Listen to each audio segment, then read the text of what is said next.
Welcome to டிபாஸ் hub.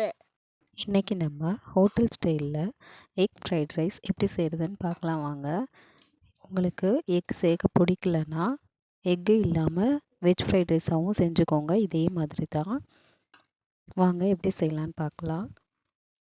அதுக்கு முதல்ல பாத்திரத்தில் தண்ணியை சூடு பண்ணிக்கோங்க. அது கூட அரிசிக்கு தேவையான அளவுக்கு உப்பும் 1 டீஸ்பூன் எண்ணெயும் சேர்த்து இந்த மாதிரி நல்லா கொதிக்க விடுங்க. தண்ணி இந்த மாதிரி நல்லா கொதித்து வரணும். அதுக்கப்புறம் அரை மணி நேரம் ஊற வச்ச பாஸ்மதி ரைஸை தண்ணியில் சேர்த்துக்கோங்க. அரிசி நல்லா வேகட்டும். இப்போ பாருங்கள், அரிசி ஒரு 90% வெந்து வந்துருச்சு. இந்த டைமில் எடுத்துருங்க. ஏன்னா நல்லா வேக விட்டிங்கன்னா நம்ம காயோட ரைஸை போட்டு கிளறும் போது ரைஸ் எல்லாம் உடஞ்சிரும். அதனால் ஒரு 90% வெந்தோடனே அதை தண்ணி இல்லாமல் வடித்து எடுத்து வச்சுருங்க. இப்போ கடாயில் கொஞ்சமாக எண்ணெய் சேர்த்து 3 முட்டையை பொரித்து எடுத்து தனியாக வச்சுருவோம். முட்டையை சேர்த்ததும் அது கூட தேவையான அளவுக்கு உப்பு, மிளகுத்தூளும் சேர்த்து நல்லா கிளறி இந்த மாதிரி எடுத்து வச்சுக்கோங்க.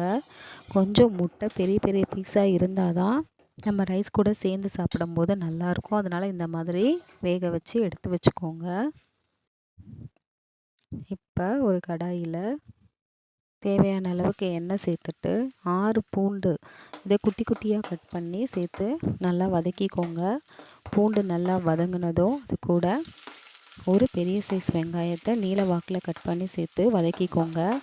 வெங்காயம் நல்லா வதங்கினதும் அடுத்தடுத்த காய்கறியை சேர்த்துக்கலாம். நான் இன்றைக்கி கேரட், பீன்ஸ், முட்டைக்கோஸ், குடைமிளகாய் கட் பண்ணி வச்சுருக்கேன். அதெல்லாம் ஒன்று ஒன்றா சேர்க்க போகிறேன். இது கூட 2 பச்சை மிளகாவையும் சேர்த்துக்கோங்க. சேர்த்து காயை கொஞ்சம் அதிகமான தீயில வச்சு வதக்குங்க. ஏன்னா காய் ரொம்ப வதங்கக்கூடாது. ஃப்ரைட் ரைஸில் காய் ரொம்ப வதங்கினா நல்லா இருக்காது. அதனால் ஹையில் வச்சே வதக்குங்க. இப்போ காய்க்கு தேவையான அளவுக்கு மட்டும் உப்பு சேர்த்துக்கோங்க. ஏன்னா நம்ம ரைஸில் ஆல்ரெடி உப்பு சேர்த்துருக்கோம். அதனால் காய்க்கு தேவையான அளவுக்கு உப்பு சேர்த்து அது கூட மிளகுத்தூளும் சேர்த்து நல்லா கிளறி விடுங்க. காய் ஒரு 70% வெந்தால் போதும்.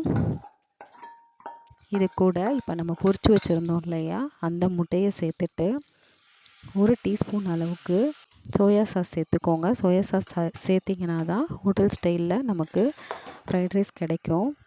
ஹோட்டலில் அஜினமோட்டோ சேர்ப்பாங்க. நீங்கள் வேணும்னா சேர்த்துக்கோங்க. இப்போ இதில் வேக வச்சுருந்தோம் இல்லையா ரைஸாக, அதையும் சேர்த்து நல்லா மெதுவாக இந்த மாதிரி கிளறி விடுங்க.